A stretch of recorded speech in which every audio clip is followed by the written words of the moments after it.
जया एकादशी व्रत का पारण कब और कैसे करें? जय श्री कृष्णा। राधे राधे।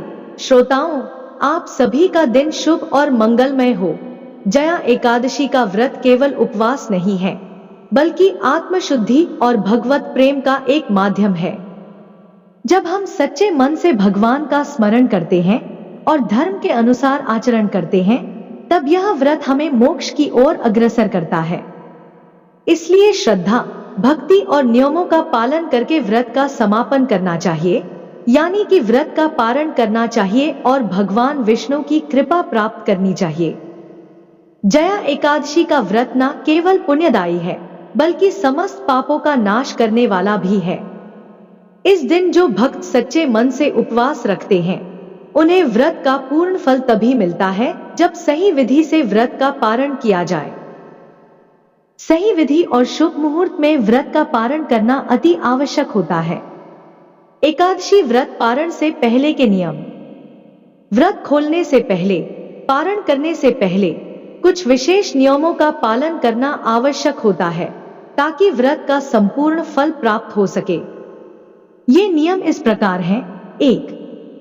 मंगलमय प्रातः स्नान। सूर्योदय से पहले स्नान करके शुद्ध वस्त्र धारण करें। श्री हरि के समक्ष धूप दीप जलाकर व्रत पारण का संकल्प लें। 2. भगवान श्री हरि का पूजन। भगवान विष्णु को पंचामृत से स्नान कराएं। तुलसी पत्र, फल, धूप, दीप, नैवेद्य, तिल और मौसमी फल अर्पित करें। 3. दान पुण्य करें। गायों को हरा चारा, गुड़ या रोटी खिलाएं। कुत्ते के लिए बिना नमक की रोटी या दूध रखें। चींटियों को आटा और शक्कर मिलाकर डालें। पक्षियों के लिए जलपात्र में साफ जल और बाजरा डालें। इस दिन अन्न, वस्त्र, तिल, घी, गुड़, कंबल और दक्षिणा का दान करना श्रेष्ठ माना जाता है। अगर किसी कारणवश आप दान ना कर पाएं, तो मन ही मन भगवान से क्षमा याचना करें और नमो नारायण मंत्र का 108 बार जाप करें। 4. व्रत खोलने की विधि। पहला आहार तुलसी मिश्रित जल या दूध और तुलसी के पत्ते से करें। इसके बाद सात्विक भोजन करें, जैसे फल, मूंग की दाल की खिचड़ी, गाय के दूध से बनी खीर, फलाहारी व्यंजन। बिना लहसुन प्याज का साधारण भोजन भी ग्रहण कर सकते हैं। व्रत पारण करने के लिए किसी वैष्णव या ब्राह्मण को भोजन कराना या गाय की सेवा करना अति शुभ माना जाता है। ध्यान रखें, व्रत का पारण हमेशा शुभ मुहूर्त में करना चाहिए। यदि पारण का शुभ मुहूर्त ध्यान में न रखा जाए, तो व्रत का संपूर्ण फल नहीं मिलता। इस बार जया एकादशी व्रत का शुभ मुहूर्त और तिथि। माघ शुक्ल पक्ष की एकादशी 8 फरवरी, शनिवार। इस बार जया एकादशी के दिन भद्रा लग रही है, लेकिन द्वादशी तिथि के दिन बहुत ही शुभ योग प्राप्त हो रहे हैं, क्योंकि इस दिन त्रिपुष्कर योग बन रहा है। द्वादशी तिथि और पारण का शुभ मुहूर्त। द्वादशी तिथि प्रारंभ 8 फरवरी, शनिवार रात 8:01 बजे। हरिवासर का समय प्रारंभ इसी के साथ। द्वादशी तिथि समापन 9 फरवरी, रविवार शाम 7:02 बजे। यानी कि रविवार 9 फरवरी को सारा दिन द्वादशी तिथि रहेगी। 9 फरवरी रविवार को शुभ समय। सूर्योदय सुबह 7:06 बजे, सूर्यास्त शाम 6:01 बजे। ब्रह्मा मुहूर्त सुबह 5:59 से 6:31 तक। प्रातःकाल पूजा का सबसे शुभ मुहूर्त सुबह 5:46 से 7:04 तक। अभिजीत मुहूर्त दोपहर 12:01 से 12:58 तक। त्रिपुष्कर योग पूरे दिन रहेगा। तो ध्यान रखें कि व्रत का पारण सही विधि और शुभ मुहूर्त में करें, जिससे इसका संपूर्ण फल प्राप्त हो सके। त्रिपुष्कर योग और जया एकादशी व्रत पारण का शुभ समय, यानी 3 ग्रहों के मिलन से जो योग बनता है, उसे त्रिपुष्कर योग कहते हैं। यह बहुत ही शुभ योग होता है। इस मुहूर्त में यदि कोई काम किया जाए तो उसका 3 गुना फल प्राप्त होता है। अच्छे काम किए जाएं तो 3 गुना पुण्य मिलता है। यदि कोई शुभ वस्तु या संपत्ति खरीदनी हो तो त्रिपुष्कर योग में खरीद सकते हैं। त्रिपुष्कर योग रहेगा शाम 5:53 से 7:02 तक। अमृत काल रहेगा सुबह 7:58 से 9:34 तक। राहुकाल रहेगा शाम 4:30 से 6 बजे तक। हरिवासर का समापन होगा 9 फरवरी रविवार को सुबह 2:15 बजे। ध्यान दें, यह 8 फरवरी शनिवार की मध्यरात्रि का समय होगा। जया एकादशी व्रत पारण का सही समय। व्रत खोला जाएगा 9 फरवरी रविवार को सुबह 7:07 से 8:55 के बीच। दोपहर में व्रत खोलने का विकल्प 1 से 3 बजे के बीच। वैसे तो सुबह का समय ही व्रत पारण के लिए सबसे उत्तम माना जाता है, लेकिन यदि किसी कारणवश इस समय व्रत ना खोल पाए तो दोपहर में भी व्रत खोल सकते हैं। तिल का महत्व और भगवान विष्णु को भोग, क्योंकि माघ का महीना है। इस पूरे महीने में विशेषकर शुभ तिथियों में तिलों का प्रयोग अवश्य करना चाहिए। हवन में तिल डालें, भगवान विष्णु को तिल समर्पित करें, सफेद तिलों का दान करें। एकादशी व्रत साल भर में 24 होते हैं और इन 24 एकादशियों में 24 प्रकार के भोग भगवान विष्णु को समर्पित किए जाते हैं। यानी हर महीने के कृष्ण और शुक्ल पक्ष की एकादशी तिथि में भगवान विष्णु को विशेष प्रकार का भोग लगाया जाता है। इस बार माघ शुक्ल पक्ष की जया एकादशी है, इसलिए भगवान विष्णु को केले का भोग अर्पित करें, जिसमें तुलसी पत्र अवश्य रखें। इससे आपकी मनोकामनाएं पूर्ण होंगी। इस प्रकार एकादशी व्रत का पारण किया जाता है। तुलसी माता की पूजा और विशेष नियम। क्योंकि रविवार का दिन द्वादशी तिथि को पड़ रहा है, इसलिए इस दिन तुलसी माता को जल अर्पित ना करें। इस समय मौसम अनुकूल होता है, इसलिए तुलसी जल्दी सूखती नहीं है। यदि संभव हो तो तुलसी को जल अर्पित करने के बजाय केवल धूप दीप जलाएं। सुबह और शाम तुलसी माता के पौधे के पास दीपक जलाकर रखें। रविवार को तुलसी के पत्ते नहीं तोड़े जाते, तुलसी माता को स्पर्श नहीं किया जाता। हिंदू धर्म में तुलसी माता का महत्व। तुलसी माता के दर्शन मात्र से पापों का नाश होता है। तुलसी पूजन मोक्ष प्रदान करने वाला माना जाता है। देव पूजा और श्राद्ध कर्म में तुलसी माता की उपस्थिति अनिवार्य होती है। यदि किसी विशेष मनोकामना की पूर्ति के लिए भगवान विष्णु से प्रार्थना करनी हो तो सबसे पहले तुलसी माता की पूजा करें। तुलसी माता को प्रार्थना और मंत्र। इस प्रकार प्रार्थना करें, मैं वृंदा देवी तुलसी को प्रणाम करती हूं, जो भगवान कृष्ण को अत्यंत प्रिय है। हे देवी, आप भगवान कृष्ण को भक्ति प्रदान करती हैं और सत्यवती के रूप में जानी जाती हैं। मैं आपको बार बार प्रणाम करती हूं। दिव्य संजीवनी वृक्ष की तरह मंत्र मुक्त करने वाली माता तुलसी को मैं नमस्कार करती हूं। मैं चंदन की सुनहरी सुगंध के साथ धूप दीप और सुगंधित पदार्थों सहित सभी पवित्र वस्तुएं आपको अर्पित करती हूं। हे तुलसी माता, मैं आपको भक्तिपूर्वक प्रणाम करती हूं, क्योंकि आप परमानंद भगवान कृष्ण को सदैव प्रिय हैं। मंत्र जाप। श्री तुलसी देव्य नमः। उत्तर पूर्व दिशा की ओर मुंह करके इस मंत्र का 108 बार जाप करें। तुलसी माता के आशीर्वाद से जीवन की सारी बाधाएं दूर होंगी और मनोकामनाएं अवश्य पूर्ण होंगी। श्रोताओं, आज हम सुनेंगे एकादशी व्रत के पारण की कथा, तुलसी माता और लक्ष्मी माता की कथा। आज का दिन बड़ा ही शुभ और मंगलकारी है। एकादशी के व्रत के पारण के दिन तुलसी माता और लक्ष्मी माता की कथा को सुनने से ही व्रत पूर्ण माना जाता है और समस्त मनोकामनाएं भी पूर्ण होती हैं। जिन लोगों ने व्रत नहीं भी रखा था उन्हें भी द्वादशी के दिन तुलसी माता की कथाओं को सुनने से धन संपत्ति और अनंत शुभ फलों की प्राप्ति होती है। तो आइए भगवान श्री लक्ष्मी नारायण जी के चरणों का ध्यान करते हुए इन कथाओं को सुनते हैं। किंतु एक बात का विशेष ध्यान रखिएगा कि इन कथाओं को पूरा अवश्य सुनिएगा, क्योंकि आधी अधूरी कथाओं को सुनने से पूर्ण फल प्राप्त नहीं होता है। आइए सुनते हैं तुलसी माता की संपूर्ण कथाएं। तुलसी माता को हरि प्रिया भी कहा जाता है। जितना भगवान श्री हरि विष्णु सोने चांदी हीरे मोती और रत्नों से प्रसन्न नहीं होते हैं, उतना सिर्फ तुलसा दल से प्रसन्न हो जाते हैं। सच्ची श्रद्धा भाव से तुलसा दल भगवान विष्णु को अर्पित करने से मनुष्य के सभी संकट कट जाते हैं और मनोकामनाओं की पूर्ति होती है। शास्त्र अनुसार एकादशी के दिन तुलसी जी में कभी भी जल नहीं चढ़ाना चाहिए, क्योंकि तुलसी महारानी स्वयं एकादशी का निर्जला व्रत रखती है।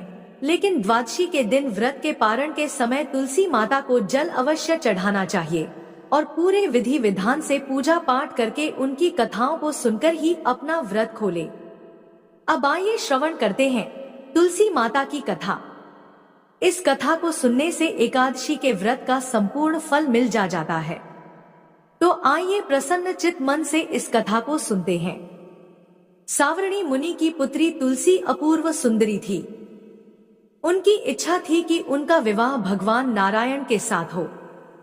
इसके लिए उन्होंने नारायण पर्वत की घाटी में स्थित बद्री वन में घोर तपस्या की। दीर्घ काल तक तपस्या के उपरांत ब्रह्मा जी ने प्रसन्न होकर दर्शन दिया और वर मांगने को कहा। तुलसी जी ने कहा, सृष्टिकर्ता ब्रह्मदेव, आप अंतर्यामी हैं, सबके मन की बात जानते हैं। फिर भी मैं अपनी इच्छा आपसे बताती हूँ।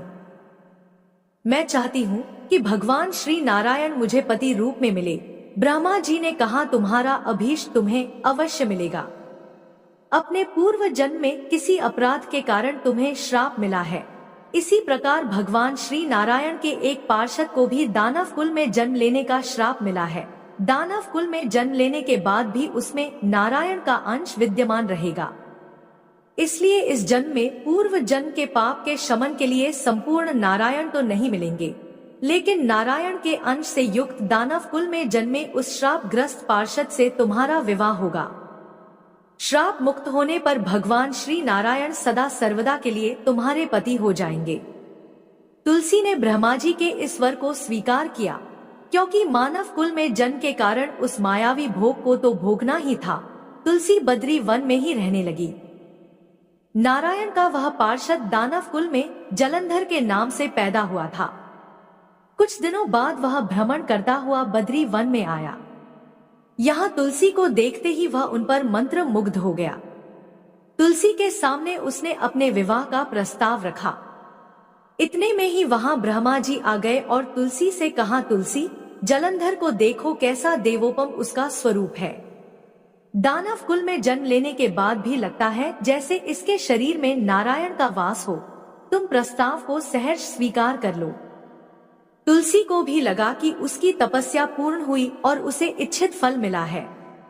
जलंधर के साथ उसका गंधर्व विवाह हो गया और वह जलंधर के साथ उसके महल में पत्नी बनकर आ गई। जलंधर ने अपनी परम सुंदरी सती साध्वी पत्नी तुलसी के साथ बहुत दिनों तक राज्य किया। उसने अपने राज्य का इतना विस्तार किया कि देवलोक तक उसके अधिकार में आ गया। स्वर्ग का सुख भोगने वाले देवताओं की दशा भिखारियों जैसी हो गई। जलंधर किसी को कष्ट नहीं देता था, पर अधिकार और राज्य छिन जाने से सभी देवता मिलकर ब्रह्मा, विष्णु और शिव जी की सभा में गए तथा अपनी विपत्ति सुनाई। ब्रह्मा जी ने कहा, तुलसी परम साध्वी है, उसका विवाह जलंधर से मैंने ही कराया था। जलंधर को तब तक नहीं हराया या मारा जा सकता जब तक तुलसी को ना छला जाए। ब्रह्मा जी की बात सुनकर भगवान श्री हरि विष्णु जी ने कहा, जलंधर पूर्व जन्म में मेरा पार्षद था। श्राप के कारण उसे दैत्य कुल में जन्म लेना पड़ा। इस जन्म में भी मेरा अंश उसमें व्याप्त है। साथ ही तुलसी के पतिव्रत धर्म से वह अजय है। फिर देवताओं की सहमति से भगवान शिव ने जलंधर के पास संदेश भेजा कि या तो वह देवताओं को राज्य लौटा दे या फिर उनसे युद्ध करे। जलंधर भगवान शंकर के पास पहुंचा और कहा, हे देवों के देव महादेव, आपके लिए देवताओं का पक्ष लेना उचित नहीं है। राज्य बढ़ाना हर राजा का कर्तव्य है। मैं किसी को दुखी नहीं कर रहा हूँ। देवताओं से कहिए कि वे मेरी प्रजा बनकर रहें। मैंने आपका कोई भी अपमान नहीं किया है। हमारा आपका युद्ध शोभा नहीं देता है। अगर आप हार गए तो बड़ी लज्जा की बात होगी। मैं हार गया तो आपकी कीर्ति बहुत अधिक नहीं बढ़ेगी। जलंधर की बातें सुनकर भगवान शंकर हंसने लगे। वे तो सब रहस्य समझते थे। तुलसी और जलंधर के पूर्व जन्म के श्राप की अवधि लगभग पूरी हो चुकी थी। फिर शंकर जी बोले, इसमें कीर्ति और लज्जा की बात नहीं है। तुम देवों को राज्य लौटाकर उन्हें उनके पद पर प्रतिष्ठित होने दो। युद्ध से बचने का यही एक उपाय है। जलंधर ने कहा, मैंने युद्ध के बल से देवलोक जीता है। कोई उसे युद्ध के द्वारा ही वापस ले सकता है। यह मेरा अंतिम उत्तर है। अब मैं जा रहा हूँ। ऐसा कहकर जलंधर वहां से चला गया। उसने अपनी पत्नी तुलसी को सारी बातें बताई और कहा, कर्म भोग सब काल सूत्र में बंधा है। जीवन में हर्ष, शोक, भय, सुख, दुख, मंगल, अमंगल काल के अधीन है। हम तो केवल निमित्त हैं। संभव है भगवान शिव देवताओं का पक्ष लेकर मुझसे युद्ध करें। तुम चिंता मत करना, तुम्हारा सती तेज मेरी रक्षा करेगा। दूसरे दिन भगवान शंकर के नेतृत्व में देवताओं ने युद्ध छेड़ दिया। जलंधर ने भीषण बाणों की वर्षा कर उनका वेग रोका। उसके प्रहार से देवता डगमगाने लगे। उसने दानवी शक्ति का प्रयोग कर मायावी युद्ध आरंभ किया। युद्ध स्थल पर वह किसी को भी दिखाई नहीं देता था, पर उसके अस्त्र शस्त्र प्रहार कर देवों को घायल कर रहे थे। देवगण अपने अस्त्र चलाएं तो किस पर चलाएं, क्योंकि कोई शत्रु सामने था ही नहीं। कई दिनों तक इस तरह भयंकर युद्ध चला और जलंधर पराजित नहीं हुआ।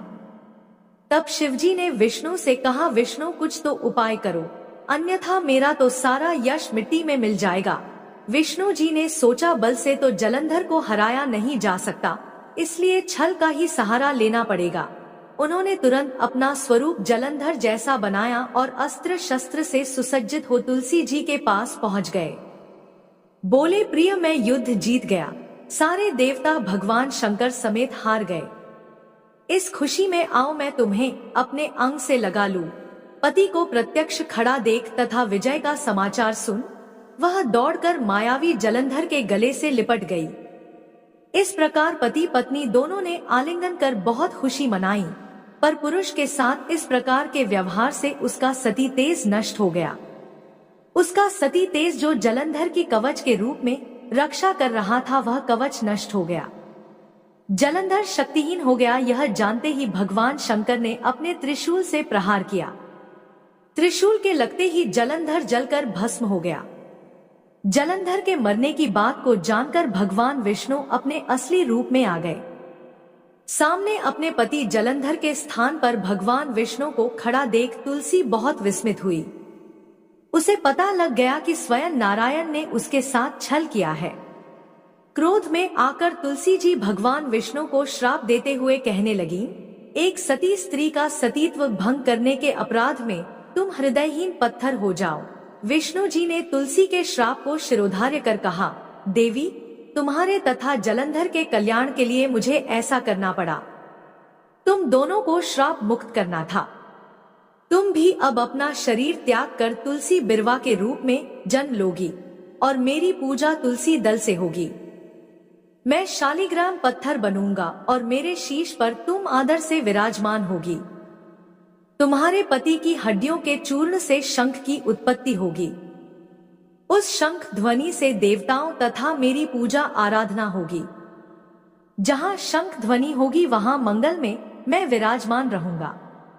तुमने पूर्व जन्म में बद्री वन में मुझे पाने के लिए बड़ी तपस्या की थी।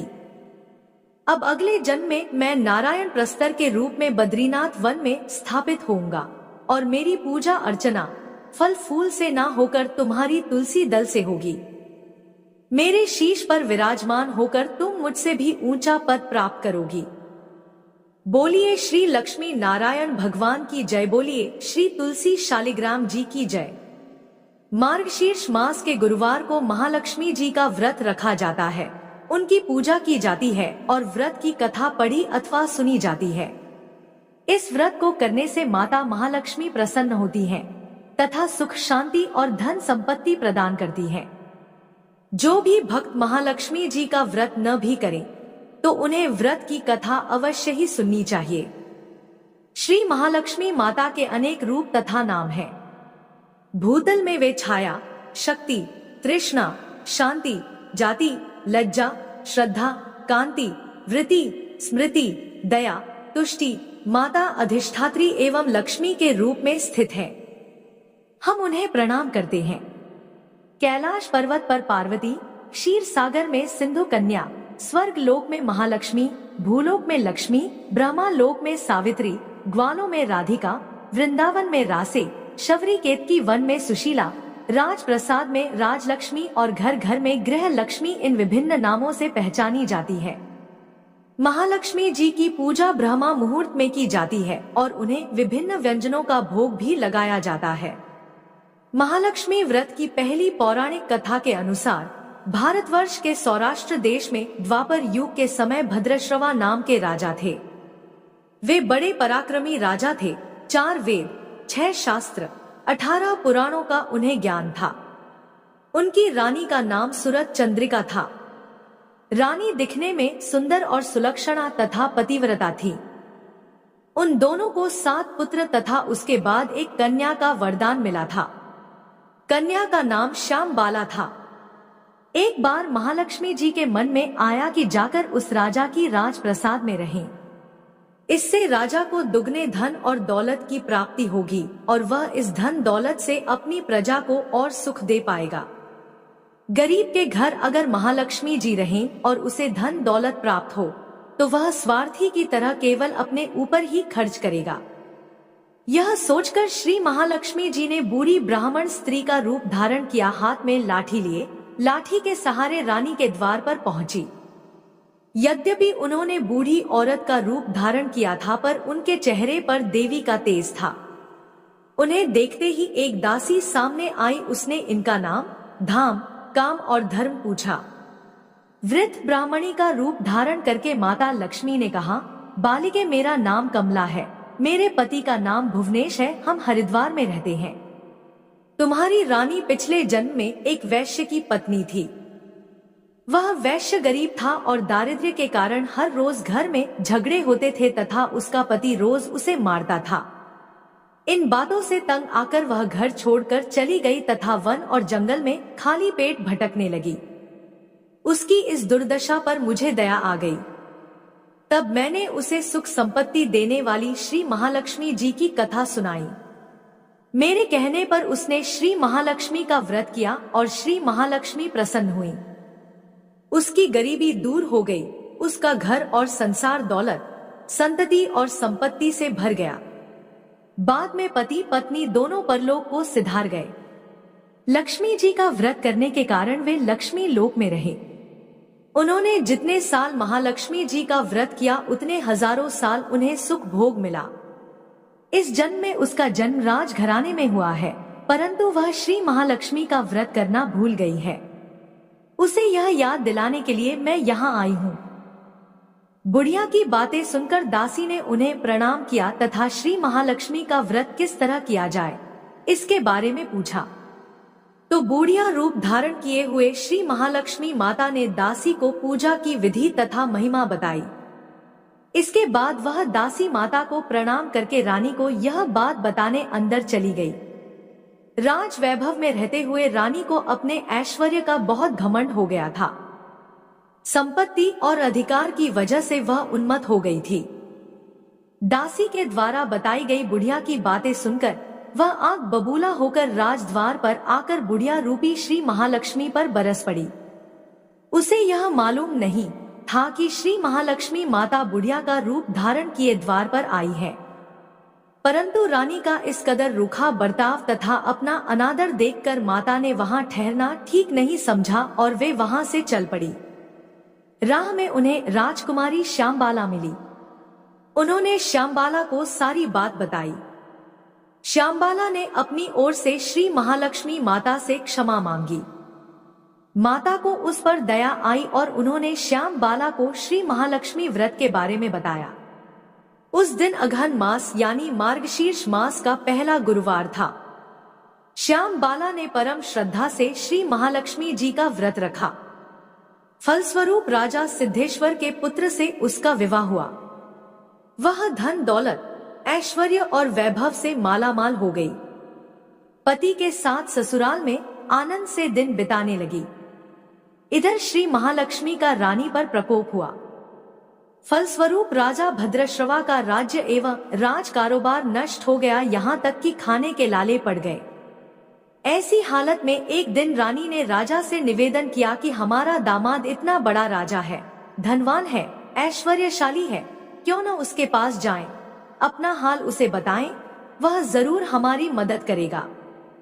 इस बात पर राजा भद्रश्रवा दामाद के पास रवाना हुए। राज्य में पहुंचकर एक तालाब के किनारे थोड़ी देर विश्राम लेने के लिए ठहरे। तालाब से पानी लेने आते जाते दसियों ने उन्हें देखा।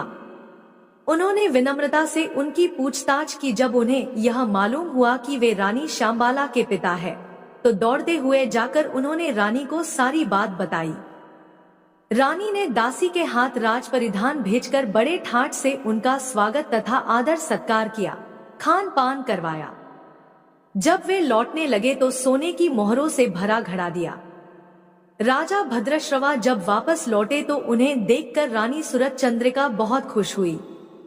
उन्होंने सोने की मोहरों से भरे घड़े का मुंह खोल दिया, पर हाय भगवान, घड़े में धन के बदले कोयले मिले। यह सब श्री महालक्ष्मी के प्रकोप से हुआ। इस प्रकार दुर्दशा में और कई दिन बीत गए। इस बार रानी स्वयं अपनी कन्या के पास गई। वह दिन अघन माह का अंतिम गुरुवार था। श्यामबाला ने श्री महालक्ष्मी का व्रत किया, पूजा की, अपनी माता से भी व्रत करवाया। इसके बाद रानी अपने घर आई। श्री महालक्ष्मी का व्रत रखने पर उसे फिर से अपना राजपाट, धन दौलत, ऐश्वर्य प्राप्त हुआ। वह फिर से सुख, शांति, आनंदमय जीवन बिताने लगी। कुछ दिनों बाद राजकन्या श्यामबाला अपने पिता के घर आई। उसे अपने घर देखकर सूरत चंद्रिका को पुरानी बातें याद आई। यह कि श्यामबाला ने अपने पिता को घड़ा भर कोयला दिया था और उसे तो कुछ भी नहीं दिया था। इसी कारण श्यामबाला को पिता के घर आने पर उसका कोई आदर आतिथ्य नहीं हुआ, बल्कि अनादर हुआ। पर उसने इस बात का बुरा नहीं माना। अपने घर लौटते समय उसने पिता के घर से थोड़ा नमक ले लिया। जब श्यामबाला अपने घर लौटी तो उसके पति ने पूछा, अपने मायके से क्या लाई हो? इस पर उसने जवाब दिया, वहां का सार लाई हूं। पति ने पूछा, इसका मतलब क्या हुआ? श्यामबाला ने कहा, थोड़ा धीरज रखे, सब मालूम हो जाएगा। उस दिन श्यामबाला ने सारा भोजन नमक डाले बिना बनाया और परोसा। पति ने खाना चखा। सारा खाना नमक बिना था, इसलिए स्वाद न आया। फिर श्यामबाला ने थाली में नमक डाला, इससे सारा भोजन स्वादिष्ट लगने लगा। तब श्यामबाला ने पति से कहा, यही है वह मायके से लाया हुआ सार। पति को उसकी बात सही लगी। फिर वह दोनों हंसी मजाक करते हुए भोजन करने लगे। कहा गया है कि इस तरह जो कोई श्रद्धा भाव से श्री महालक्ष्मी की पूजा करे उसे माता की कृपा प्राप्त होती है, सुख, संपत्ति, शांति प्राप्त होती है, सभी मनोकामनाएं पूरी होती है। परंतु यह सब प्राप्त होने पर माता की पूजा को भूलना नहीं चाहिए। हर गुरुवार को व्रत पाठ अवश्य करना चाहिए। इस तरह श्री महालक्ष्मी की महिमा भक्तों की मनोकामना पूरी करती है। इस प्रकार श्री अघन बृहस्पति व्रत कथा या श्री महालक्ष्मी की गुरुवार की कथा संपूर्ण होती है। बोलिए श्री महालक्ष्मी जी की जय। अब आइए तुलसी माता की दूसरी कथा को सुनने हैं। एक समय की बात है, एक परिवार में ननद और भाभी साथ साथ रहा करती थी। ननद का विवाह अभी नहीं हुआ था। वह तुलसी जी के पौधे की बहुत सेवा करती थी। नियम से तुलसी को सींचती और दीपक जलाती थी, लेकिन उसकी भाभी को यह सारी बातें बिल्कुल भी पसंद नहीं थी। जब कभी उसकी भाभी को बहुत ज्यादा गुस्सा आता तब वह अपनी ननद को ताना देते हुए कहती कि जब तुम्हारा विवाह होगा तो मैं इस तुलसी को ही बारातियों को खाने को दूंगी और तुम्हारे दहेज में भी तुलसी ही दूंगी। तुम जब देखो तुलसी की ही सेवा करती रहती हो। कुछ समय बीत जाने पर ननद का विवाह तय हो गया। विवाह के दिन भाभी ने अपने कहे अनुसार बारातियों के सामने तुलसी का वह गमला फोड़ दिया जिसकी सेवा उसकी ननद किया करती थी और तुलसी के पत्ते खाने के लिए कहा। तुलसी जी की कृपा से वह फूटा हुआ गमला कई सारे स्वादिष्ट पकवानों में बदल गया। भाभी ने गहनों के नाम पर तुलसी की मंजरी से बने हुए गहने अपनी ननद को पहना दिए। देखते ही देखते तुलसी जी की मंजरी से बने हुए गहने भी सुंदर सोने जवाहरात में बदल गए। इतना ही नहीं, भाभी ने मारे क्रोध के वस्त्रों के स्थान पर तुलसी का जनेव रख दिया और वह भी रेशमी और सुंदर वस्त्रों में बदल गया। अब जब ननद अपनी ससुराल में पहुंची तो ससुराल में तो उसके दहेज की बहुत प्रशंसा हुई। यह बात भाभी के कानों तक भी पहुंची। उसे बहुत आश्चर्य हुआ। उसने सोचा कि उसने तो ननद के गहने, कपड़े और जनेव तक तुलसी जी के ही रखे थे, तुलसी की मंजरी रखी थी। यह सब जानकर भाभी को बहुत आश्चर्य हुआ। अब उसे तुलसी की पूजा का महत्व समझ में आ गया। उस भाभी की भी एक लड़की थी। वह तब अपनी बेटी से कहने लगी कि बेटी तुम भी तुलसी की सेवा किया करो, तुम्हें भी तुम्हारी बुआ की तरह फल मिलेगा।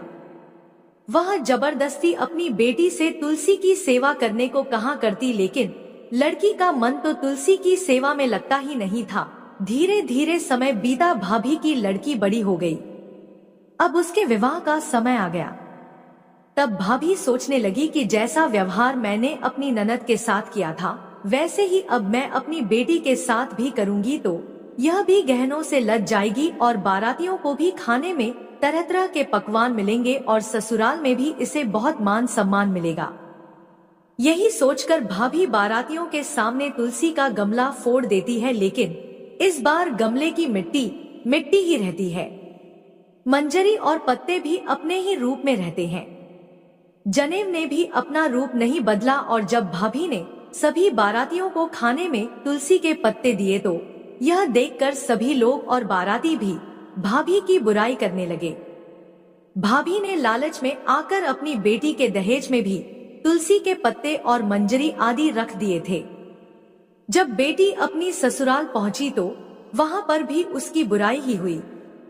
भाभी गुस्से के मारे कभी भी अपनी ननद को नहीं बुलाती थी।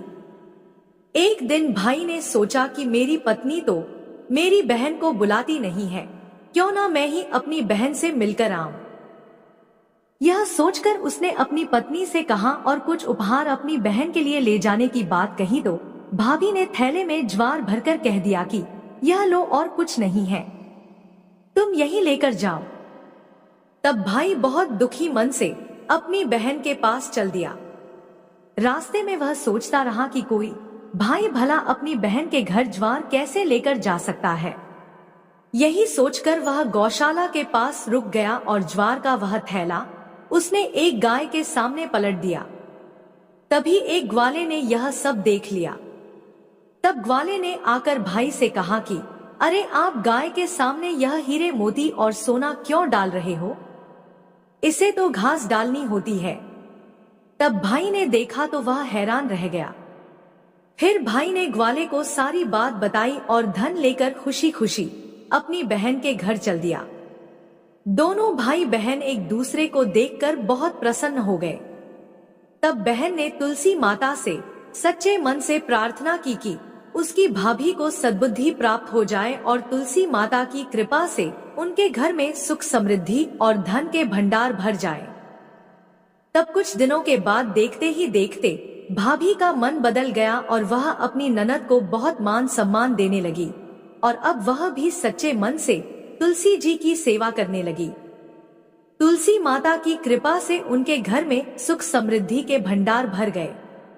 उनके घर में अब कलह क्लेश नहीं होता था और सभी सुख से रहने लगे। प्रेम से बोलिए तुलसी माता की जय। प्रेम से बोलिए लक्ष्मी नारायण की जय। आशा करती हूँ कि आपको कहानी पसंद आई होगी। कहानी पसंद आए तो चैनल को सब्सक्राइब करें और वीडियो को लाइक और शेयर करें। जय श्री कृष्णा। राधे राधे। आपका दिन शुभ और मंगलमय हो।